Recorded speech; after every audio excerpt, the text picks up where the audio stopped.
Missy, toi tu dors, hein. Toi t'es bien là. Hein. Coucou tout le monde, j'espère que vous allez bien. Aujourd'hui on se retrouve dans une nouvelle vidéo un petit peu spéciale pour nous. Donc c'est une vidéo story time. Alors dans cette vidéo je vous expliquerai toutes les recherches que j'ai faites avant d'avoir Missy, où est-ce que je l'ai eu, toutes les procédures qu'il y a eu et tous les accessoires aussi que j'ai dû acheter avant de la prendre à la maison.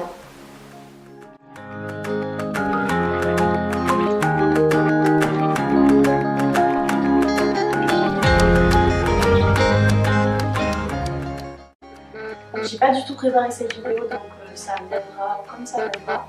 J'ai découvert la race du Spitz sur internet, je crois que c'était sur Instagram. Et à ce moment-là, j'étais en train de faire un stage dans un élevage de Saint-Bernard. Donc je faisais un stage où je découvrais le métier d'éleveur de chiens. Donc c'était vraiment super cool. Après ce stage, je faisais des recherches sur les différentes races possibles, les différentes races qui pouvaient me plaire. Et je me souvenais que j'avais vu un Spitz sur Instagram. Je me rappelle plus du tout le nom du compte, mais c'était pas le compte pour moi. C'était un autre compte. Et je l'avais vraiment trouvé beau et je connaissais pas le nom de la race. Je cherchais et quand je suis retombée sur ce compte, j'ai vu plein de personnes qui disaient Poméranian. Donc j'ai fait des recherches sur internet et je suis tombée sur la race du Spitz allemand. À partir de là, j'étais vraiment fan, je me suis renseignée, j'ai rejoint des groupes, il y a plein de passionnés et de propriétaires de Spitz qui discutent entre eux. À partir de là, j'avais plein d'informations sur le caractère du Spitz, sur ce qu'il fallait faire pour son toilettage, parce que bien sûr, quand on ne sait pas, on ne peut pas savoir qu'il ne faut pas attendre son Spitz ou qu'il y a certaines races qu'il ne faut pas utiliser, etc. Et j'avais déjà plein d'informations sur toutes les étapes à mettre en place pour que notre Spitz soit en bonne santé, pour l'éduquer, etc. À partir de ce moment-là, du coup, j'étais tombée sur une page, je ne dirais pas le nom parce que ça sert à rien, qui avait vraiment de très jolis Spitz et qui avait souvent des Spitz. Au début, je me disais bon, peut-être qu'ils en avaient plusieurs portées, etc. Et au final, je pense que c'était plutôt du trafic ou de l'importation. C'était vraiment bizarre parce que toutes les semaines, vraiment toutes les semaines, ils avaient 3 ou 4 nouveaux Spitz sur leur page. Et quand on ne connaît pas, on ne peut pas savoir, on se dit ah tiens ils sont beaux, peut-être que je vais le prendre là, etc. Mais au final c'était pas vraiment un éleveur de Spitz et moi je voulais pas du tout ça. Je souhaitais avoir un Spitz Lof, mais je savais pas trop comment m'y prendre, etc. Et grâce à mon stage que j'avais fait, je savais que je pouvais se renseigner sur des éleveurs sur le site Chiens de France. Donc je suis allée sur ce site, j'ai tapé Spitz allemand pour me renseigner. Je suis tombée sur le ribambelle d'éleveurs, vraiment il y en avait énormément. Ça c'était en 2015 je crois. Je connaissais pas réellement le prix d'un Spitz à ce moment-là. Je me suis rendu compte que pour avoir un Spitz Lof, il faut au minimum compter, on va dire 1500 €, 2000 €. Je me suis dit que j'allais économiser. Je regardais le site Chiens de France au moins 2 fois par mois. Chaque mois, je mettais quelques sous de côté et j'avais atteint un budget de 3000 €. Maintenant, je vais pouvoir réellement pousser ma recherche et choisir l'élevage qui me plaît, ne plus attendre quoi, en faire, passer à l'acte et avoir mon propre Spitz. Et je recherchais, mais je ne trouvais pas réellement de Spitz qui me plaisait. Franchement, j'ai fait des recherches pendant 1 an parce que en fait, je me basais sur les parents des petits. Je regardais donc les cotations, si c'était des cotations 1, 2 ou 3 ou 4 et elles descendent. Je regardais si le chiot était... Ah oui, elle vient de sauter sur le canapé. J'en étais ouf. Et je regardais surtout la cotation des parents, si les parents ils avaient un bon pedigree parce que je voulais faire des expos donc c'était important. Qu'est-ce que tu fais? Missy, soit tu prends ton os, soit tu descends. Regardez, je suis sûre, je vais lui donner son os, elle va remonter sur le canapé. Attendez, je vais vous la filmer parce que là c'est un sketch. T'es sérieuse? Mais si tu fais genre... 30 secondes, elle prenait son os et elle sautait sur le canapé. Là, elle a jeté pied quand j'ai pris en vidéo.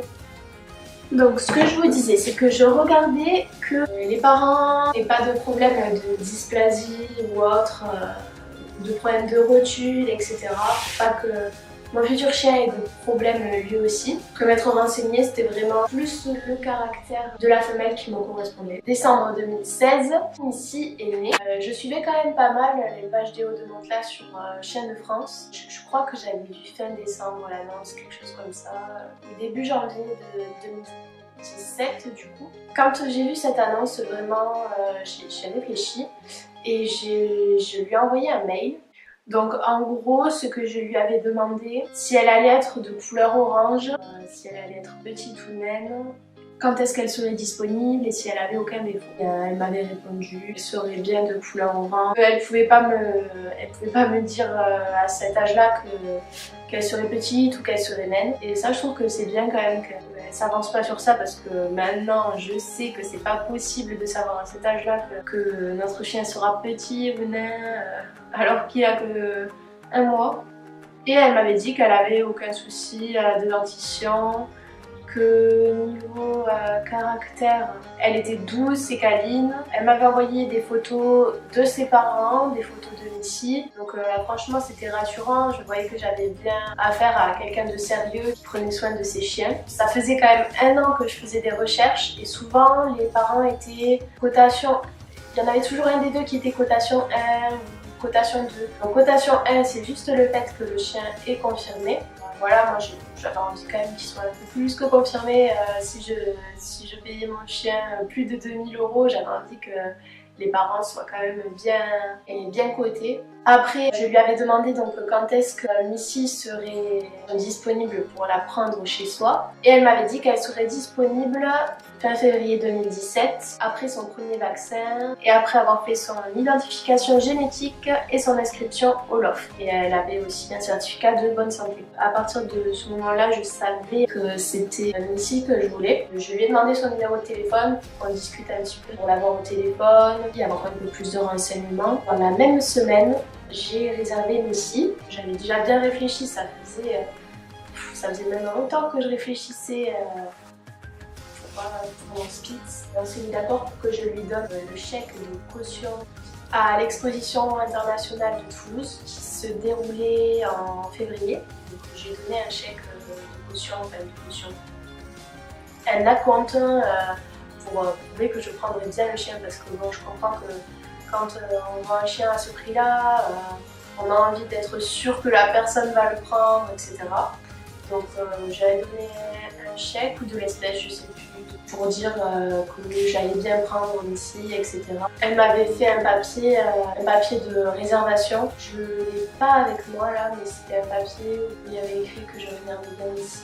Déjà c'était bien parce que j'avais pu la rencontrer, j'avais pu voir tous les Spitz qu'elle avait amenés à son exposition, j'avais pu voir qu'ils étaient beaux. Ça m'avait vraiment rassurée quand même de la rencontrer une première fois à Toulouse. Après l'avoir rencontrée à Toulouse, j'ai dû encore attendre presque 1 mois pour avoir Missy, donc je commençais à être vraiment impatiente.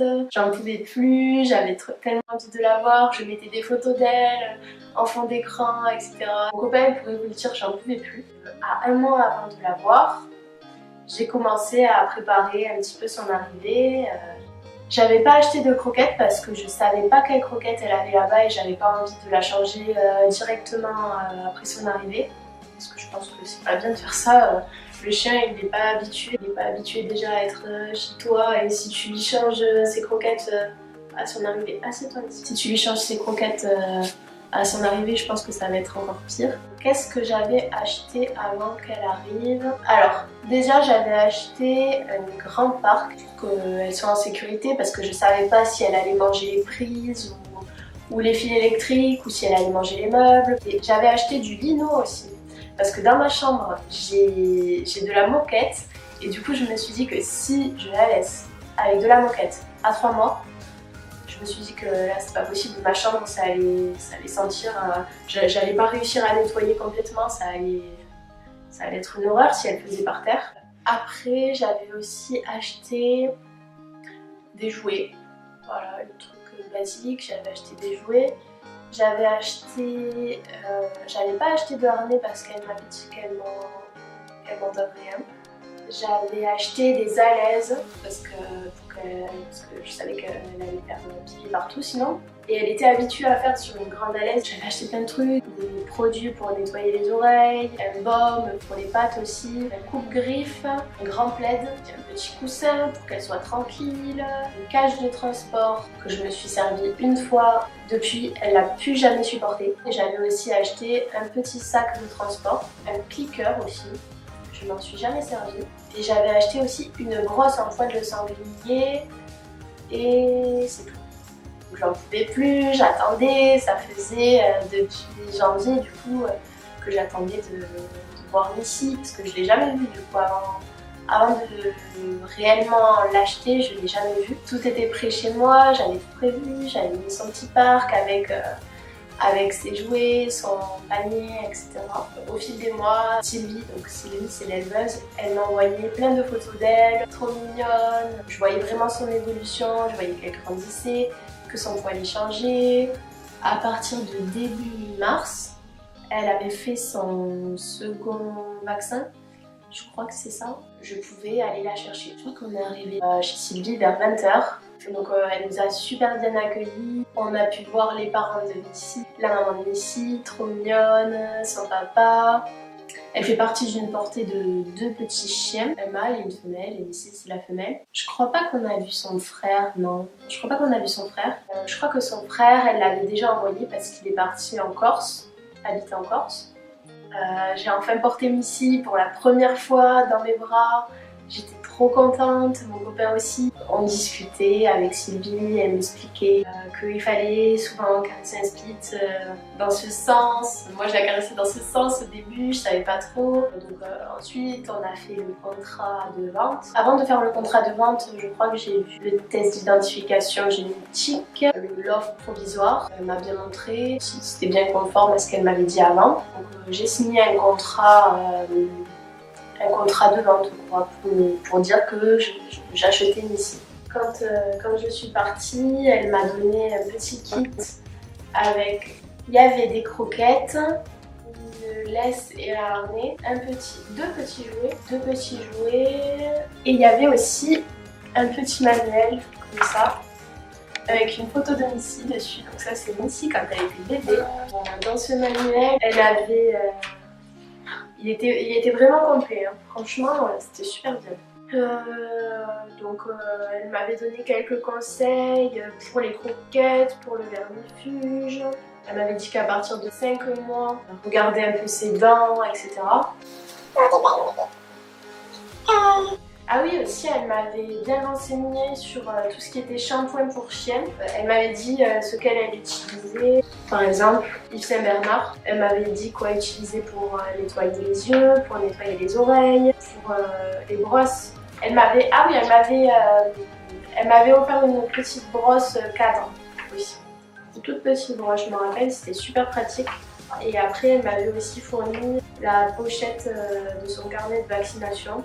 Dans ce petit manuel, elle parlait aussi de la socialisation du chiot. Donc c'était vraiment super bien expliqué. Franchement, ça c'est vraiment un plus. Quand je l'ai eu, j'étais vraiment contente d'avoir ça. Aussi, elle m'avait parlé du fait que, vu que les Spitz sont des chiens de petite taille, ils ont tendance à faire des crises d'hypoglycémie. Donc elle m'avait dit d'acheter du Nutri Plus Gel. Et enfin, un petit screen du standard du Spitz sur le club du Spitz. Voilà, il y avait ce petit carnet, des croquettes, un harnais avec une laisse. Je vous mettrai une photo du harnais avec sa laisse. D'ailleurs, elle m'avait dit que son petit harnais lui irait même quand elle sera adulte. Elle a raison parce que je lui mets encore aujourd'hui. Une brosse cadre, des jouets. Franchement, c'était vraiment complet. C'était un kit pour chiot vraiment complet. Et voilà, ensuite du coup, j'ai été chercher la cage de transport et je voyais Sylvie, elle était, c'est normal, elle l'avait élevée pendant 3 mois, elle était triste. On voyait que vraiment c'est sa passion quoi. Ces chiens, elle les aime vraiment plus que tout. On est parti, je me rappelle, il y avait énormément de vent. Au début, elle pleurait un petit peu dans sa cage de transport, mais je me suis dit quand même je vais pas la sortir parce qu'elle n'est pas habituée.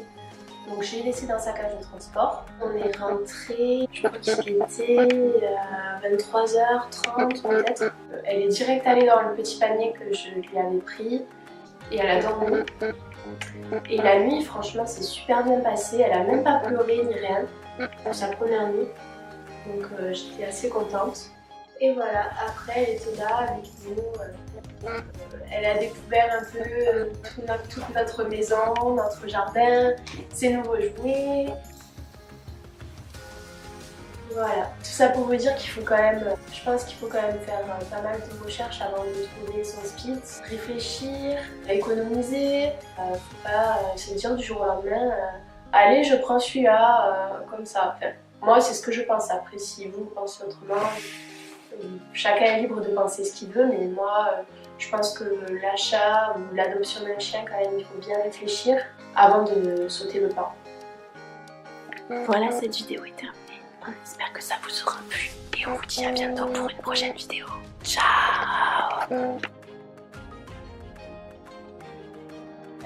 Elle est revenue avec son os. Non mais... Et elle me rote dessus. Ici. Si la vidéo t'a plu, n'oublie pas de t'abonner et de mettre un pouce en l'air. Bisous!